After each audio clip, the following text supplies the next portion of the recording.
Sa pagditi. Ay, 7 yan. Ulo na yata, ulo na. Itik sa pagditi. Tapos na. Tapos na ang pag-ibig. Okay. Turukan po namin siya ng iron. Ayan tayo. Ayan. Ano yung isa? Ano yung pingkaw? Ano yung pingkaw eh? Okay. Nakuko ay luma.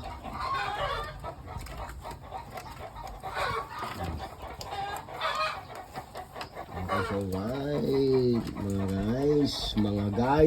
guys. Nakamantay. Ayan yung ay 3 days na. So kailangan natin silang turukan. Ala, parang pang-araw na ata ngayon, pang-apat na. Hindi na turukan kahapon, hindi na lang ulit. So, adjust lang natin itong turuk ulit sa second na iron. Yun lang. Happy farming! Happy farming!